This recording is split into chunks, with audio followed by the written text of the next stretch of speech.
तो हम लोग थे writ of prohibition. Writ of prohibition के बारे में हम लोग ने डिस्कस किया कि this writ is to be always issued against judicial body और quasi judicial body when it is reported to the court that these judicial or quasi judicial body exercises their power in excess of the jurisdiction। ये access of jurisdiction में power exercise कर रही है, तब ये writ जो order जो है सुप्रीम कोर्ट दे रही है कि भाई आप जो है अपना एक्सेस जुरिस्डिक्शन में स्टार्ट नहीं कीजिए पावर को, और वहीं पे मैटर को प्रोहिबिट कर रही है। यानी कि जब वो मैटर पेंडिंग होता है तभी हम लोग प्रोहिबिशन के डायरेक्शन में जाते हैं।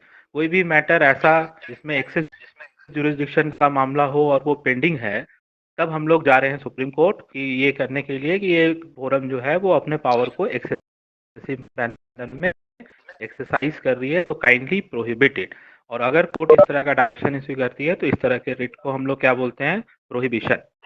सिमिलरली यहाँ जो 5वां नंबर में रिट दिख रहा है जिसको हम लोग बोल रहे हैं सरसररी, तो सरसररी का मतलब हो रहा है टू बी सर्टिफाइड। तो सरसररी में भी हम लोग सेम चीज करते हैं, बस प्रोहिबिशन और सरसररी में अंतर क्या है कि जब कोई लोअर कोर्ट या क्वासी जुडिशियल बॉडी कोई डिसीजन दे देती है, जैसे प्रोहिबिशन में क्या था कि मैटर पेंडिंग था, तब हम लोग प्रोहिबिशन के लिए गए। सरसररी में क्या है कि जब कोई डिसीजन दे रही है जो कि एक्सेसिव जुरिस्डिक्शन को एक्सरसाइज करके दी है, या लैक ऑफ जुरिस्डिक्शन था लेकिन वो दे दी है, तब उस डिसीजन को क्वैश कराने के लिए हम लोग सरसररी में जाते हैं। यानी कि दोनों रिट जो है प्रोहिबिशन और सरसररी, ये दोनों किसी जुडिशियल और क्वासी जुडिशियल बॉडी के अगेंस्ट में ही इशू होता है। और ये बस अंतर इतना है कि मैटर जब पेंडिंग है तब प्रोहिबिशन का रिट हम लोग जारी कराते हैं, और जब मैटर डिसाइड हो गया है तो उसको क्वैश कराने के लिए हम लोग सरसररी का रिट कराते हैं। नाउ द लास्ट इज क्यो वारंटो। तो क्यो वारंटो मीन्स हम लोग का ये इसका मीनिंग ये हो रहा है कि at what is your authority. मतलब कोई भी पब्लिक ऑफिस है, जैसे मान लीजिए प्रेसिडेंट एक पब्लिक ऑफिस है, कोई भी पब्लिक ऑफिस है, वाइस प्रेसिडेंट पब्लिक ऑफिस है, प्राइम मिनिस्टर एक पब्लिक ऑफिस है, तो उस पब्लिक ऑफिस को में बने रहने के लिए आपको कुछ कंडीशंस का फॉलो करना पड़ता है। जैसे प्रेसिडेंट के लिए इलेक्टेड होना जरूरी है, तब ना आप जाके होंगे, इनडायरेक्ट इलेक्शन ही होगा लेकिन इलेक्टेड होना जरूरी। तो अब पब्लिक ऑफिस के में रहने के लिए आपके पास कुछ एलिजिबिलिटी क्राइटेरिया को फुलफिल करना जरूरी है, और अगर कोई बिना इस फुलफिलमेंट के किसी पब्लिक ऑफिस में है तो आप उसके अगेंस्ट में ये पूछ सकते हैं कि what is your authority to hold that position. आप क्यों इसमें है, because you are not satisfying the eligibility criteria, so you have no right to sit in that public position। तो इस तरह के लिए आप कोर्ट में जब मूव करते हैं और कहते हैं कि सर ये पर्सन जो है इस पब्लिक ऑफिस को होल्ड कर रहा है, ऑल दो जो है ये इस पब्लिक ऑफिस को होल्ड करने के लिए नहीं है, तो कोर्ट डायरेक्ट करती है और उससे पूछती है कि भाई आप क्यों इस पब्लिक ऑफिस को होल्ड कर रहे हैं, आपके पास इसके लिए अथॉरिटी नहीं है। तो इस तरह के डायरेक्शन को हम लोग क्या बोलते हैं, क्यो warranto. So this is all about writ and its meaning and writ and its kind। तो यहाँ पे एक चीज क्लियर हो जाना है कि ये 5 तरह के जो writ हैं ये स्पेसिफिकली मेंशनड हैं, बट लाइक नेचर की भी डायरेक्शन कोर्ट चाहे तो इशू कर सकती है अंडर आर्टिकल 32। ये बात आर्टिकल 32 पढ़ेंगे तो ये क्लियर हो जाएगा। बस ये इलस्ट्रेटिव दे दिया है कि ये 5 तरह के रिट होते हैं, writ of habeas corpus, mandamus, prohibition, certiorari और क्यो वारंटो। नाउ अब हम लोग जो लेसन डिस्कस किए थे उसमें हम लोग देखे थे कि ड्राफ्टिंग ऑफ रिट पिटीशन, ये बस एक ड्राफ्टिंग का है।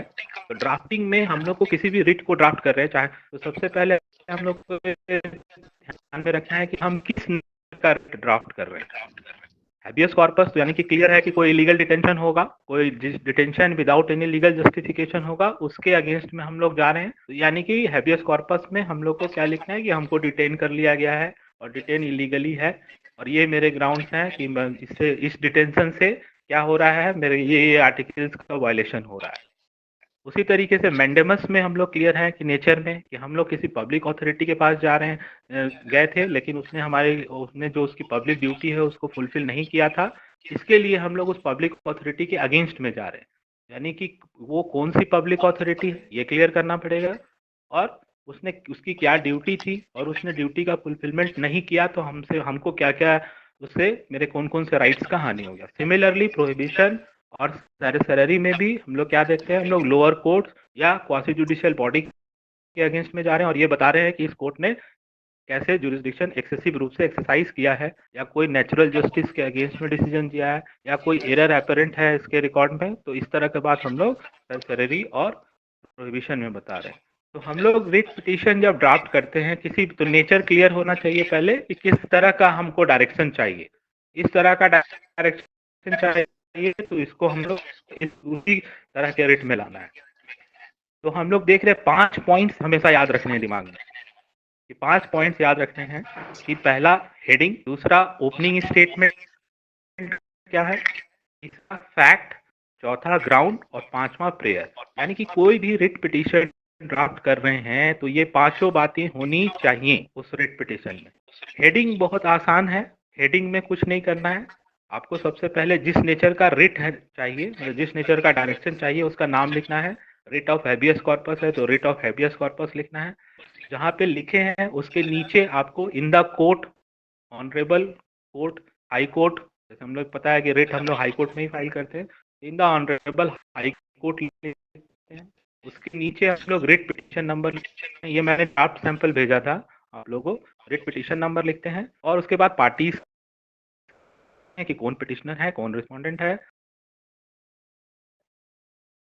और उसके बाद लिखते हैं this petition is under article 226, क्योंकि हम लोग जानते हैं हाई कोर्ट को 226 के अंडर में रिट जुरिस्डिक्शन है। अगर सुप्रीम कोर्ट में कर रहे हैं तो in the honourable supreme court ऊपर लिखेंगे, और this petition is under article 32। That यहाँ तक का जो बात है वो हेडिंग तक में कवर हो जाता है।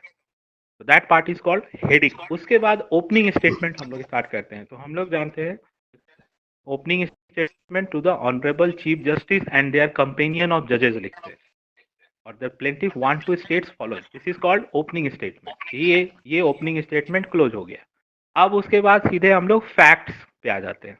आप अपना फैक्ट जो है स्टेट करेंगे कि कैसे कैसे, अगर आपको मैंडेमस का डायरेक्शन चाहिए था तो आप बताएंगे कि हमने किस पब्लिक अथॉरिटी, मैं ये हूँ, मैं इस पब्लिक अथॉरिटी के पास गया था, again that public authority fails to do the public duty, तो दैट हम लोग ये रिट लाए। Now the fourth is grounds. तो क्या क्या ग्राउंड्स बन रहे हैं, मतलब इस तरह का जो पब्लिक अथॉरिटी ने पब्लिक ड्यूटी परफॉर्म नहीं किया उससे आपके क्या क्या चीजों का इंफ्रिंजमेंट हुआ, किस किस राइट्स का हुआ, तो वो वहां पे ग्राउंड्स हम लोग लिखेंगे। Now the last is prayer. तो आप लास्टली उसको प्रे करेंगे कि in light of the above fact and circumstances and ground stated, petitioner want to pray before the honorable court to kindly issue the direction of this nature. So that is all about drafting of writ petition. आपको पांचों Ritz के formats मैं document जो file है वो upload कर चुका हूँ। बस आपको बस ये 5 पॉइंट याद रखना है कि उस सारे रिट्स में आपको 5 चीज फॉलो करना है कि headings, opening statement, fact, ground and prayer. ठीक है?